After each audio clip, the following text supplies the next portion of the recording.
Hello everyone, welcome to our YouTube channel Learnify IQ. This is Meghna Kanojia. So this is part 3 of the topic cell structure and functions.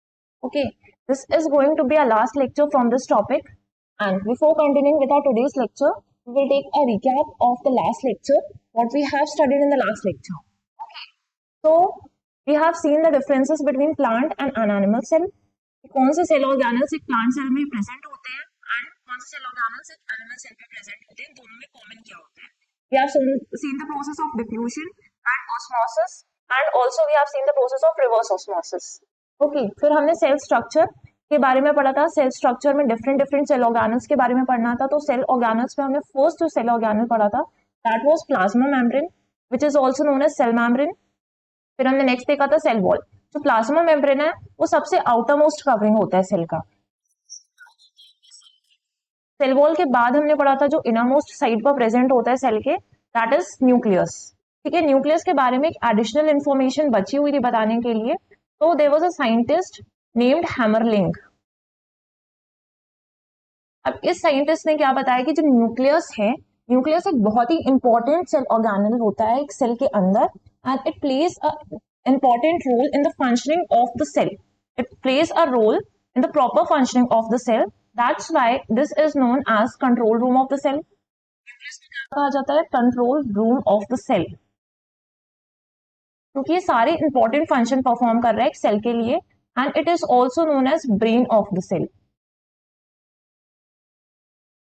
ठीक है, ये basically आपसे ऐसे facts जो है ना वो वनडे एग्जाम्स में पूछे जाते हैं कि which among the following cell organelles is known as control room of the cell, or it may ask which among the following cell organelles is known as the brain of the cell.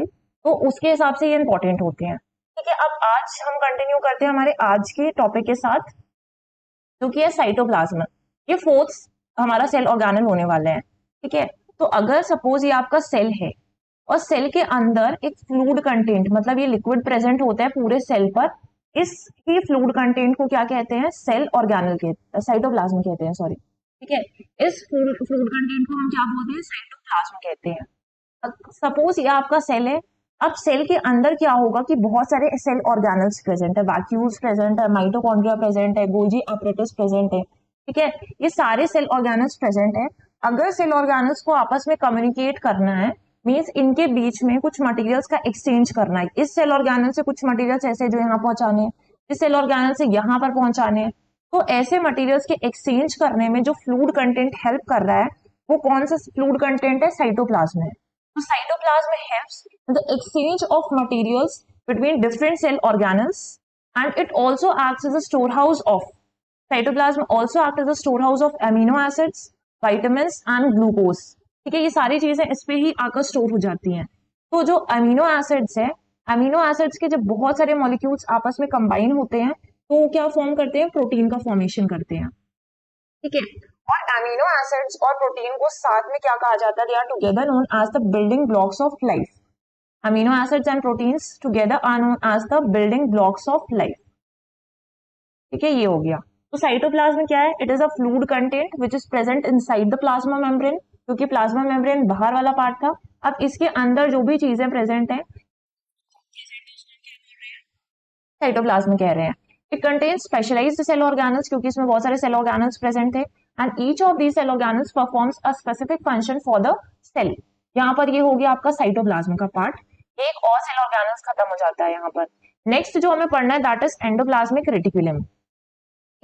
अब cell का structure याद करिए कि यहाँ पर nucleus है, ये centre most part है.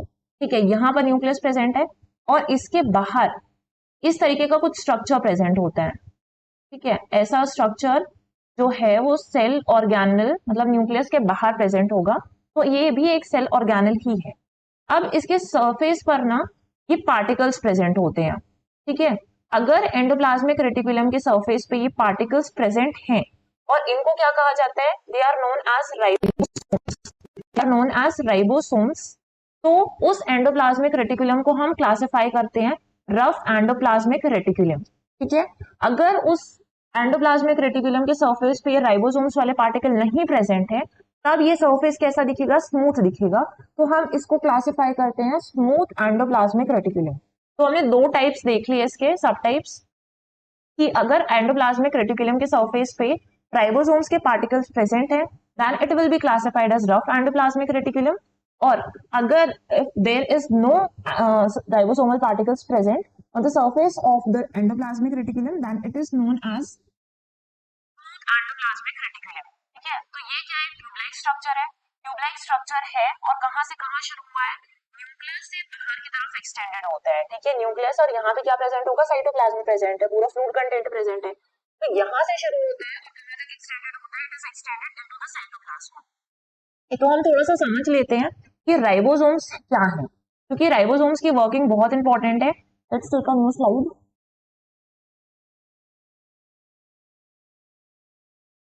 अब हम समझते हैं कि राइबोसोम्स हैं।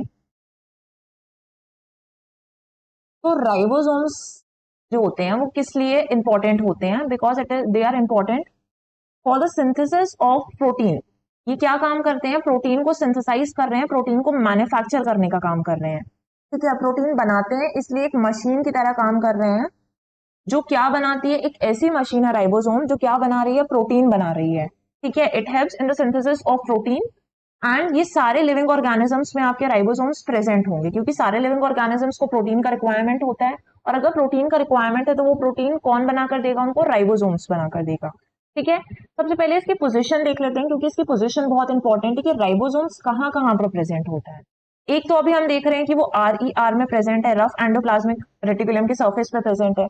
ठीक है, दूसरी चीज होती है कि ये क्लोरोप्लास्ट, जब हम प्लास्टिड्स पढ़ेंगे तो उसमें हम क्लोरोप्लास्ट पढ़ेंगे, उसका एक टाइप होता है, तो क्लोरोप्लास्ट में भी प्रेजेंट होता है, अनदर सेल ऑर्गेनल।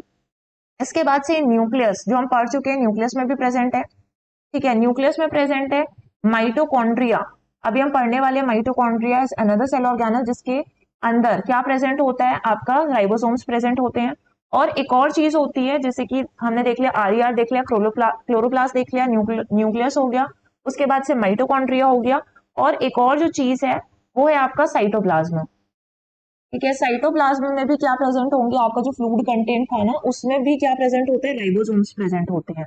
इसलिए इसकी पोजीशन बहुत इंपॉर्टेंट है, एग्जाम पॉइंट ऑफ व्यू से भी इंपॉर्टेंट है कि कहाँ कहाँ पर प्रेजेंट होता है। ठीक है, अब राइबोसोम्स जो है क्योंकि ये प्रोटीन मैन्युफैक्चर कर रहे हैं, that's why they are known as protein factory of the cell. ये वाली इंफॉर्मेशन स्लाइड्स पे नहीं प्रेजेंट है, तो एक्स्ट्रा इंफॉर्मेशन है, प्रोटीन फैक्ट्री ऑफ सेल भी कहते हैं इसको। सेकेंडली, ये जो राइबोसोम टर्म है it was given by Palade. ये पैलेड एक साइंटिस्ट थे जिन्होंने टर्म दिया था, और इसलिए हम राइबोसोम्स को क्या बोलते हैं, पैलेड पार्टिकल भी बोलते हैं। Ribosomes are also known as Palade particles. ठीक है, थर्ड इसको हम और क्या बोल सकते हैं, इसको हम बोलते हैं RNP पार्टिकल भी कहते हैं। ठीक है, RNP पार्टिकल बोलते हैं। RNP पार्टिकल क्यों बोलते हैं, ribo nucleo particle, ribo nucleo, ठीक है, P's for protein, ribo nucleo protein. क्यों बोलते हैं राइबो, बिकॉज राइबो मतलब राइबोसोम्स है और न्यूक्लियस में प्रेजेंट है, न्यूक्लियस में भी प्रेजेंट है, इसलिए हम इसको क्या बोल रहे हैं, राइबो न्यूक्लिक प्रोटीन। तो इसके तीन अलग टर्म्स हैं जिससे इसको बोला जाता है protein factory of the cell, Palade particle because it was given by the because the term was given by the scientist Palade, and it is also known as RNP particle. ये हो गया ribosomes के बारे में information थोड़ी सी extra. ठीक है, वापस चलते हैं अपनी स्लाइड पर और देखते हैं जो एंडोप्लाज्मिक रेटिकुलम का हमने रफ एंडोप्लाज्मिक रेटिकुलम वाला पार्ट पढ़ा कि उसमें राइबोसोम के सरफेस प्रेजेंट है। तो राइबोसोम जो है उसके बारे में हमने देख लिया, क्यों प्रेजेंट है, क्योंकि वो प्रोटीन मैन्युफैक्चर करता है। अब राइबोसोम्स के द्वारा जितना भी प्रोटीन मैन्युफैक्चर हुआ है सेल में, इस मशीन के द्वारा जितना भी प्रोटीन मैन्युफैक्चर हुआ सेल में, वो कहां पर जाके स्टोर हो जाएगा, रफ एंडोप्लाज्मिक में जाके स्टोर हो जाता है।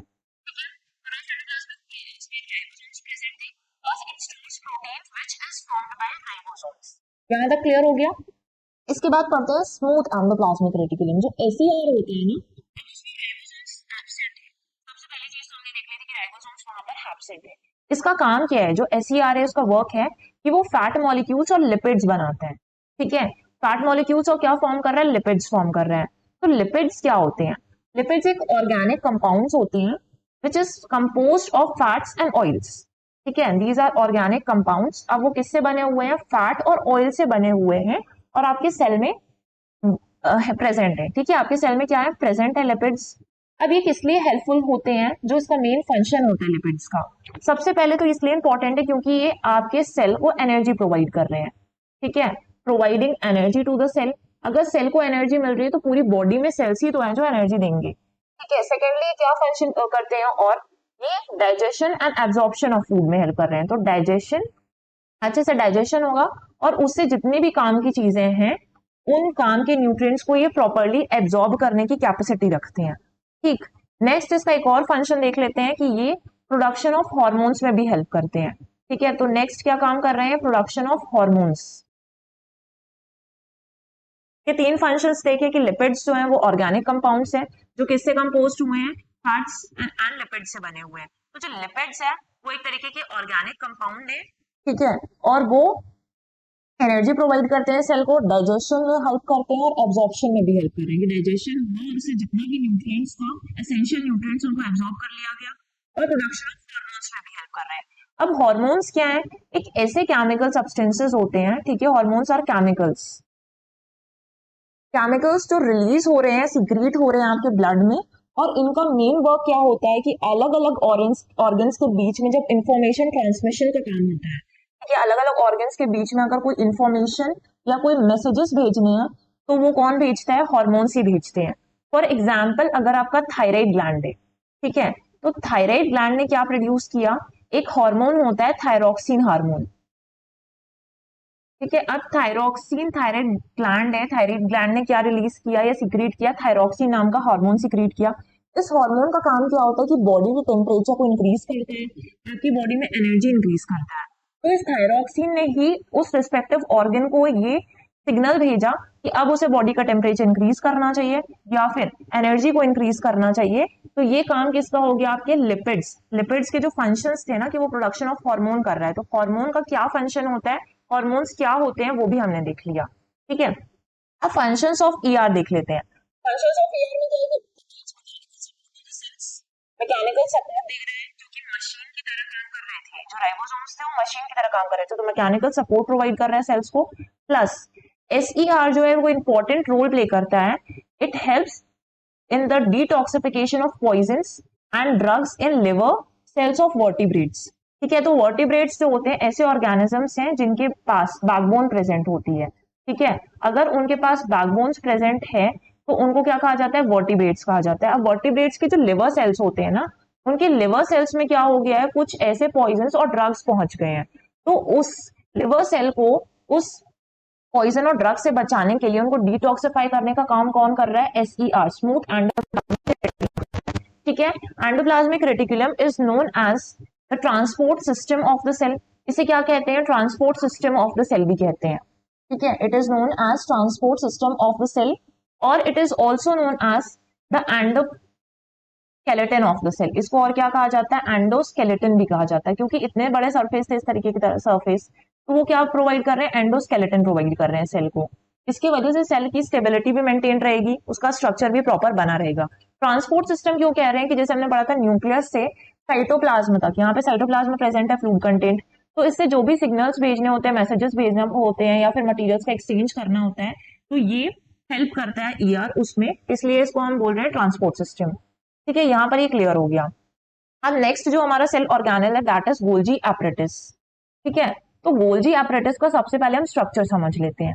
अगर आप स्ट्रक्चर देखेंगे ना तो यहाँ पर आपको ये बड़े बड़े वैक्यूल्स टाइप के स्ट्रक्चर्स दिख रहे हैं, ठीक है। तो ये वाले जो स्ट्रक्चर्स हैं वैक्यूल्स हैं, और इन्हीं वैक्यूल्स को क्या कहा जाता है, सिस्टर्नी कहा जाता है, ठीक है। CISTERNAE, cisternae. इन स्ट्रक्चर्स को कह रहे हैं हम जो वैक्यूल्स की तरह स्ट्रक्चर्स हैं। यहाँ पर ये होते हैं आपकी जो सर्कुलर स्फेरिकल शेप्स में दिखाई दे रहे हैं, वो क्या है, आपके वेसिकल्स हैं, ठीक है। जो वेसिकल्स होते हैं इसमें ही जो फ्लूइड कंटेंट होता है ना सेल में, वो यहाँ पर स्टोर हो जाता है, वेसिकल्स में भी स्टोर हो जाते हैं, ठीक है। तो इसके स्ट्रक्चर में क्या है, it is a system of membrane bound fluid filled vesicles.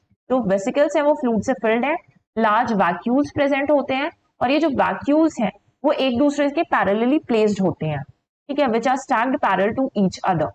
Functions क्या है गोल्जी एपरेटस के, कि ये हेल्प करता है सबसे पहले stores, modifies and PACS products in vesicles. Vesicles में जितने भी प्रोडक्ट्स फॉर्म हुए हैं उनको कहाँ पे स्टोर कर देना, ले जाकर यहाँ पे वो जाकर स्टोर हो जाएंगे।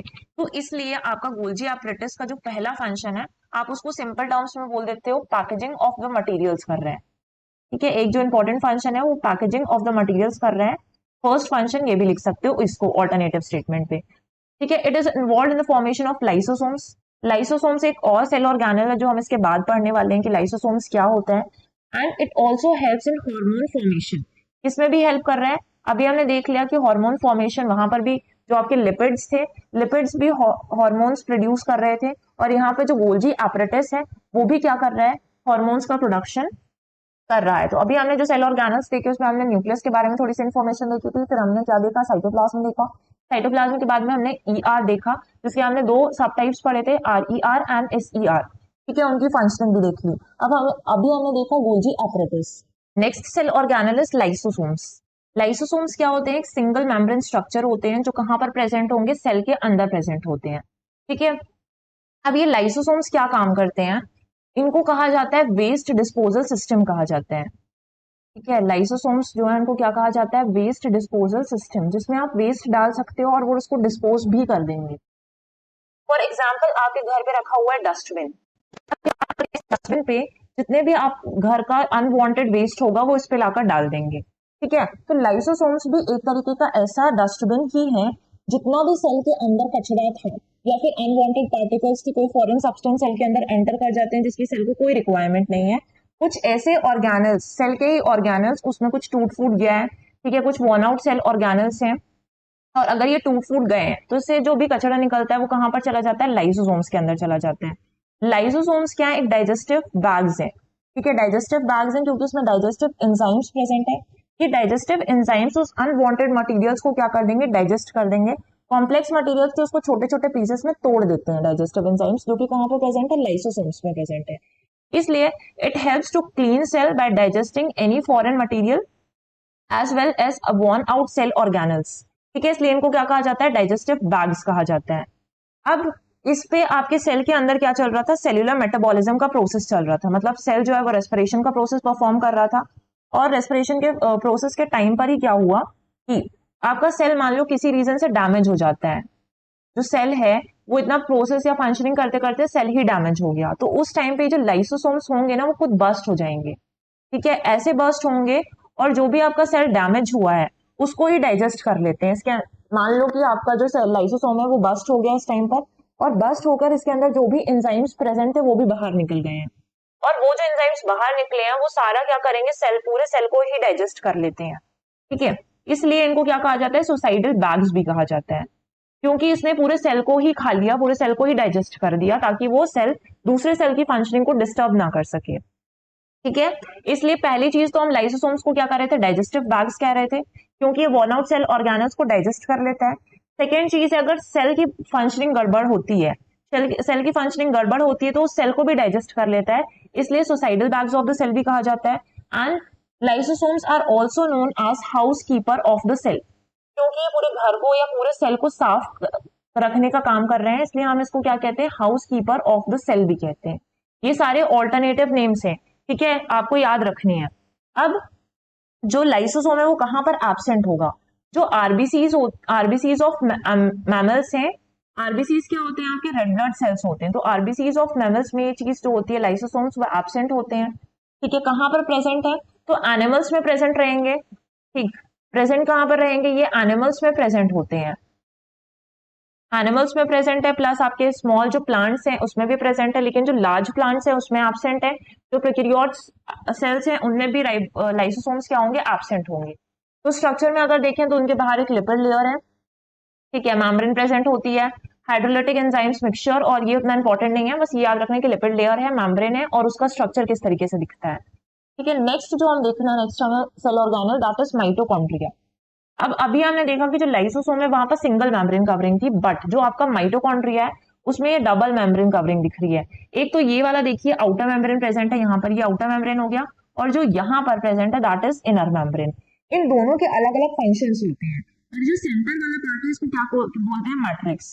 ये तीनों बहुत इंपॉर्टेंट है कि आउटर मेम्ब्रेन प्रेजेंट है माइटोकॉन्ड्रिया में, फिर उसके अंदर इनर मेम्ब्रेन प्रेजेंट है, और उसके भी अंदर क्या प्रेजेंट है, मैट्रिक्स ऑफ माइटोकॉन्ड्रिया कहते हैं इसे।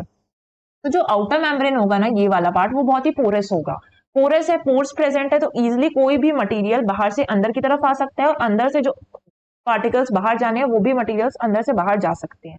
ठीक है, तो outer membrane is very porous while the inner membrane is deeply folded. अभी जो देखो इनर मेम्ब्रेन है ना मैट्रिक्स के साइड पर ऐसे ऐसे फोल्ड हो जा रही है।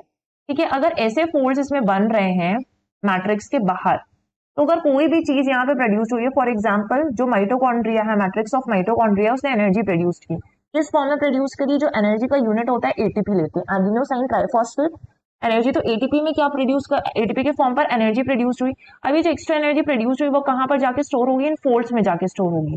तो इसलिए जो इनर मेम्ब्रेन है वो एक्स्ट्रा सरफेस एरिया प्रोवाइड कर रही है, ताकि जो भी energy matrix of the mitochondria produce कर रहा है, वो एक्स्ट्रा एनर्जी है, ये वो एनर्जी कहाँ पर जाकर स्टोर हो जाए? इन फोल्ड्स में जाकर स्टोर हो जाए।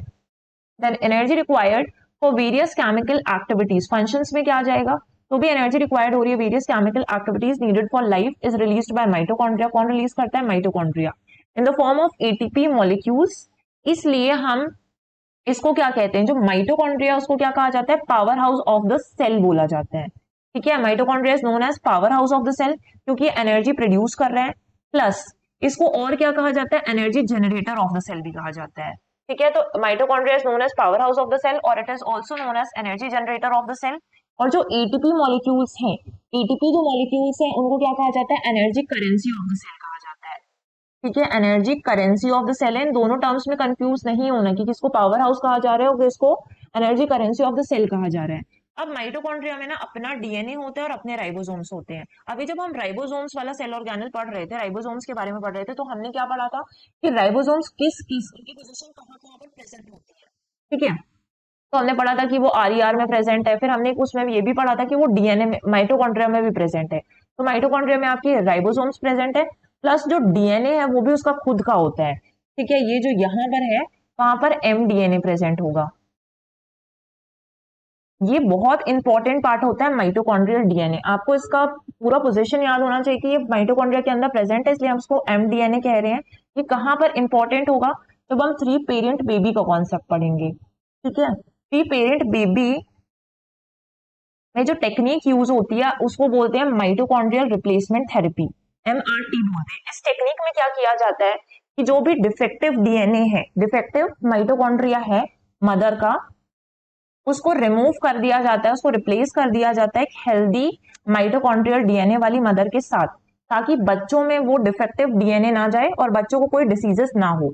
तो इसलिए तब आपको याद रखना है कि एमडीएनए जो है वो क्यों इंपॉर्टेंट है और कहाँ पर प्रेजेंट था ये। ठीक, तो यहाँ पर हमने माइटोकॉन्ड्रिया के बारे में देख लिया।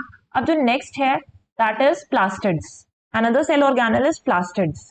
प्लास्टिड्स सिर्फ कहाँ पर प्रेजेंट होगा? ये आपको बहुत अच्छे से याद रखना है कि जो प्लास्टिड्स है वो सिर्फ और सिर्फ प्लांट सेल में ही प्रेजेंट होगा। ठीक है, the internal organisation of the plastids consist of numerous membrane layers. यहाँ पर आपको दिख ही रहा है कि बाहर एक आउटर मेम्ब्रेन है, फिर इंटर मेम्ब्रेन स्पेस है, इनर मेम्ब्रेन हो गया, ठीक है, फिर स्ट्रोमा हो गया। ये सारी चीजें प्रेजेंट होंगी कहाँ पर? एक प्लास्टिड के अंदर। ठीक है, प्लास्टिड्स एक सेल ऑर्गेनल है और वो सिर्फ प्लांट सेल में एब्सेंट है, एनिमल सेल पर, सॉरी प्लांट सेल पे प्रेजेंट है और एनिमल सेल पर एब्सेंट है। ठीक, और प्लास्टिड में बहुत सारे मेम्ब्रेन लेयर्स प्रेजेंट होती हैं। अब जो प्लास्टिड्स है ना वो तीन तरीके के प्लास्टिड्स होते हैं। आपके पास कितने टाइप्स के प्लास्टिड है? थ्री टाइप्स के प्लास्टिड है। सबसे पहले है क्रोमोप्लास्ट। क्रोमोप्लास्ट क्या होते हैं? कलर्ड प्लास्टिड होते हैं। ठीक है, सेकेंड होता है आपका ल्यूकोप्लास्ट। ये जो बॉक्स दिख रहा है व्हाइट कलर का दिख रहा है, तो ये कैसा होगा? व्हाइट होगा या फिर कलरलेस होता है। ठीक है, और जो क्लोरोप्लास्ट है वो किस कलर का होगा? पिगमेंट क्लोरोफिल कंटेन करेगा, इसलिए वो किस कलर का होगा? ग्रीन कलर का होगा। ठीक है, क्लोरोफिल पिगमेंट ही ग्रीन कलर का होता है ना। तो हमारे पास तीन तरीके के प्लास्टिड है, क्रोमोप्लास्ट जो कलर प्लास्टिड्स होते हैं, ल्यूकोप्लास्ट जो होते हैं व्हाइट और कलरलेस प्लास्टिड्स होते हैं, और जो हमारा क्लोरोप्लास्ट है वो कैसा होता है? ग्रीन कलर का होता है। ठीक है, अभी हम प्लास्टिड्स के बारे में थोड़ा पढ़ लेते हैं कि जो क्रोमोप्लास्ट है, पहला आता है आपका क्रोमोप्लास्ट। ठीक है, क्रोमोप्लास्ट क्या कर रहा है? कलर प्रोवाइड कर रहा है to different parts of the plant को। ठीक है, सबसे आपने पहले देखा कि जो क्लोरोप्लास्ट है, क्लोरोप्लास्ट क्या करेगा? क्लोरोप्लास्ट फॉर्मेशन ऑफ फूड करता है।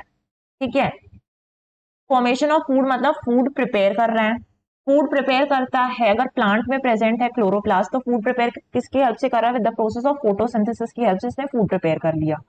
ठीक है, हम इसको क्या बोलते हैं? किचन ऑफ द सेल कहते हैं, या फिर food factory of the cell भी कहते हैं, क्योंकि ये फूड प्रिपेयर कर रहा है। अब जो इसने फूड प्रिपेयर किया है ना, वो जाकर कहाँ पर स्टोर होता है? ल्यूकोप्लास्ट में स्टोर होता है। ठीक है, जो भी फूड प्रिपेयर हुआ है वो कहाँ पर स्टोर हो जाएगा? ल्यूकोप्लास्ट में स्टोर हो जाएगा। तो ल्यूकोप्लास्ट स्टोरेज ऑफ फूड कर रहा है और ये कितने टाइप्स का होता है? ये भी 3 टाइप्स का होता है। अमाइलोप्लास्ट होता है, अदर इज एल्यूरोप्लास्ट और इलियोप्लास्ट। तो जो अमाइलोप्लास्ट है वो स्टार्च को स्टोर करता है, फूड में ही स्टार्च होगा, स्टार्च को कौन स्टोर कर रहा है? अमाइलोप्लास्ट। ठीक है, एल्यूरोप्लास्ट क्या करता है? प्रोटीन को स्टोर करता है, और जो आपका इलियोप्लास्ट है वो फैट को स्टोर कर रहा है। ये इंडिविजुअली ये काम करते हैं। तो ल्यूकोप्लास्ट सबसे पहले क्लोरोप्लास्ट ने फॉर्म किया फूड को with the help of photosynthesis process, that's why this is known as kitchen of the cell और food factory of the cell. उसके बाद जो भी फूड फॉर्म हुआ था वो जाकर कहाँ पर स्टोर हो रहा है? वो आपके ल्यूकोप्लास्ट में स्टोर हो रहा है। ल्यूकोप्लास्ट जो होते हैं उसके सब टाइप्स होते हैं 3। एमाइलोप्लास्ट जिसमें आपका स्टार्च स्टोर होगा, उसके बाद से एल्यूरोप्लास्ट जिसमें प्रोटीन स्टोर होगा, और इलियोप्लास्ट में क्या स्टोर होगा? फैट स्टोर होगा। और जो आपका क्रोमोप्लास्ट है वो कलर प्रोवाइड करता है। ठीक है, क्रोमोप्लास्ट क्या प्रोवाइड कर रहा है? कलर। जो different parts of the plant है, जैसे फ्लावर्स हो गया, स्टेम है, इनमें अलग अलग कलर्स जो होते हैं वो किसके वजह से होते हैं? क्रोमोप्लास्ट की वजह से होते हैं। और इसमें अलग अलग पिगमेंट्स भी प्रेजेंट होती है, जैसे लाइकोफिन होता है, फाइकोसिनाई होता है, फाइकोइथीन होता है। तो ये आपको याद रखने की जरूरत नहीं है, बस इतना याद रखना है सिंपल फैक्ट्स जो है कि कलर प्रोवाइड कर रहा है। इसके बाद जो नेक्स्ट सेल ऑर्गेनेल है दैट इज वैक्यूल। अब वैक्यूल के बारे में सिंपल है कि इतना बड़ा सा वैक्यूल दिख रहा है, ये क्या काम करेगा? ये काम करता है स्टोरेज सेक्स की तरह काम करता है। ठीक है, जैसे आप बोरे में सामान भरकर रख देते हो, उसी तरीके से वैक्यूल भी क्या करेगा? जितना भी कंटेंट है एक सेल के अंदर उसको क्या करेगा? स्टोर करके रखने का काम ये भी करेगा। और for solid and liquid contents के लिए स्टोरेज सैक की तरह काम कर रहा है। एंड स्मॉल साइज होता है एनिमल सेल पर, हमने देखा था ये डिफरेंस की स्मॉल सेल साइज का होगा एनिमल सेल पर, बट बड़ा कहां पर होता है? प्लांट सेल पर होता है। ये चीज हो गई। फंक्शंस क्या है कि many substances like amino acids, sugars, organic acid and protein are stored in food vacuoles, कि जाकर फूड वैक्यूल्स में स्टोर होती हैं।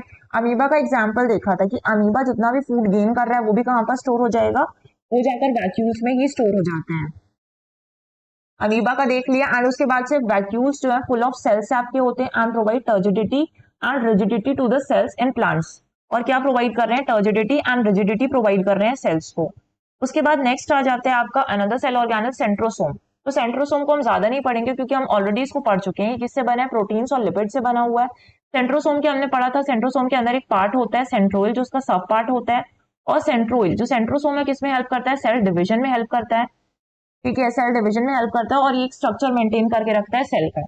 तो आर सेंट्रोसोम और सेंट्रोइल्स जो है वो एब्सेंट होते हैं। जो नर्व सेल होंगे वहां पर सेंट्रोइल न्यूरॉन्स में नहीं प्रेजेंट होते हैं, वहां पर एब्सेंट होते हैं। ठीक है, and there is no division in nerve cell, क्योंकि नर्व सेल में कोई डिवीजन ही नहीं होता है, तो वहां पे सेंट्रोसोम भी, नर्व न्यूरॉन्स भी एक तरीके नर्व सेल्स ही है ना, तो सेल्स में सेंट्रोसोम्स तो प्रेजेंट होता है बट नर्व सेल में नहीं प्रेजेंट होता है। ये राइबोसोम्स है, राइबोसोम्स के बारे में हम ऑलरेडी देख चुके हैं, वहां पर दिखा दिया था कि यही साइटोप्लाज्म में प्रेजेंट है। न्यूक्लियस, इसकी पोजीशंस बहुत बहुत बहुत इंपॉर्टेंट है। माइटोकॉन्ड्रिया में प्रेजेंट है, क्लोरोप्लास्ट में, और आर में प्रेजेंट है। Protein factory of the cell कहा जाता है, पैलेट पार्टिकल कहा जाता है, और आरएनपी पार्टिकल भी कहा जाता है, राइबोन्यूक्लिक प्रोटीन। नेक्स्ट हमें देखना है कुछ टाइप्स ऑफ सॉल्यूशन देख लेते हैं। तो टाइप्स ऑफ सॉल्यूशंस देखने के लिए हम देखते हैं कि दो वर्ड्स होते हैं हमारे पास, हाइपो होता है और एक वर्ड होता है हाइपर। ठीक है, साइंस में ज्यादातर आपको हाइपो वर्ड वहां पर दिखेगा जहां पर डिफिशियंसी की बात करती है। ठीक है, जहां पर भी डिफिशियंसी होगी वहां पर हाइपो लगा होगा, और जहां पर एक्सेस होगी, सपोज ये एक सेल है। ठीक है, अभी हम क्या पढ़ रहे हैं? हाइपोटोनिक सॉल्यूशन पढ़ रहे हैं। तो हाइपोटोनिक सॉल्यूशन में क्या होगा कि सेल, ये सारे सॉल्यूशंस हमें सेल के रिस्पेक्टिवली पढ़ने हैं। ठीक है, अगर सेल के अंदर वाटर का कॉन्सेंट्रेशन कम है, ठीक है, और उसके आसपास जो मीडियम है वहां पे वाटर का कॉन्सेंट्रेशन ज्यादा है, तो जहां पर हाई कॉन्सेंट्रेशन होता है, हमने ऑस्मोसिस में पढ़ा था, वहां से कहां पे ट्रांसमिट होता है? लो कॉन्सेंट्रेशन के तरफ। ठीक है, तो हाई कॉन्सेंट्रेशन से मीडियम जो वाटर है वो कहां पे जा रहा है? सेल के अंदर जा रहा है, क्योंकि सेल के अंदर वाटर का कॉन्सेंट्रेशन लो है। तो medium surrounding cell has higher water concentration than cell, इसलिए सेल क्या करेगा? वाटर को गेन कर लेगा by the process of osmosis, and cell क्या हो जाएगा? स्वेल अप हो जाएगा। नेक्स्ट चीज देखनी है हमें हाइपोटोनिक सॉल्यूशन। ये भी सेल के रिस्पेक्टिवली ही देखनी है कि सेल के अंदर, अभी हाइपोटोनिक में सेल के अंदर वाटर का कॉन्सेंट्रेशन कम था, लेकिन यहाँ पे वाटर का कॉन्सेंट्रेशन क्या हो जाएगा? हाई हो जाएगा, हाइपर बोल रहे हैं ना, और आसपास जो होगा वो वाटर का कॉन्सेंट्रेशन लो हो जाएगा। तो इसलिए हाई टू लो फ्लो होता है। तो इसलिए यहाँ से सेल के अंदर से पानी कहाँ जा रहा है? बाहर जा रहा है। तो यहाँ पे सेल क्या हो जाएगा? कॉन्ट्रैक्ट हो जाता है। वहां पर स्वेलअप हो रहा था, यहाँ पे कॉन्ट्रैक्ट हो जाता है। Water crosses the cell in both direction, दोनों ही डायरेक्शन में थोड़ा थोड़ा तो होगा, बट ज्यादा वाटर कहां से जा रहा है, सेल से लीव कर रहा है, then it is entering in it. Okay, फिर नेक्स्ट होता है आइसोटोनिक सॉल्यूशन। जो आइसोटोनिक सॉल्यूशन होता है वो सेम होता है। आइसो का मतलब क्या होता है, सेम। मतलब अगर ये सेल है तो सेल के बाहर भी वाटर का कॉन्सेंट्रेशन उतना है और सेल के अंदर भी वाटर का कॉन्सेंट्रेशन इतना है, इक्वल टू का साइन ले लेते हैं। यहाँ पर भी वाटर का कॉन्सेंट्रेशन इतना है, यहाँ पर भी इतना है। तो जितना पानी बाहर जाएगा उतना ही पानी यहाँ पर एंटर करेगा ताकि इक्विलिब्रियम एस्टैब्लिश रहे। ठीक है, इसके बीच में इक्विलिब्रियम बना रहे, इसलिए जितना पानी बाहर जा रहा है और उतना ही पानी क्या हो जाएगा, अंदर आ जाएगा। So water crosses the cell membrane in both directions and cell will stay of the same size. Medium has exactly same water concentration as the cell. ये हमने कंडीशन पढ़ ली। तो हमने तीन तरीके के सॉल्यूशन पढ़े, एक पढ़ा हमने हाइपोटोनिक सॉल्यूशन, दूसरा हमने पढ़ा हाइपरटोनिक सॉल्यूशन और थर्ड हमने पढ़ लिया आइसोटोनिक सॉल्यूशन। यहाँ पे हमने सारे सेल ऑर्गेनल्स को कवर कर लिया है। ठीक है, और उसके बाद हमने कुछ सॉल्यूशन के टाइप देख लिए। यहाँ पर हमारा सेल चैप्टर खत्म होता है। तो थैंक यू गाइस। अब हम नेक्स्ट टॉपिक स्टार्ट करने वाले हैं, respiration, which we will see in the next lecture.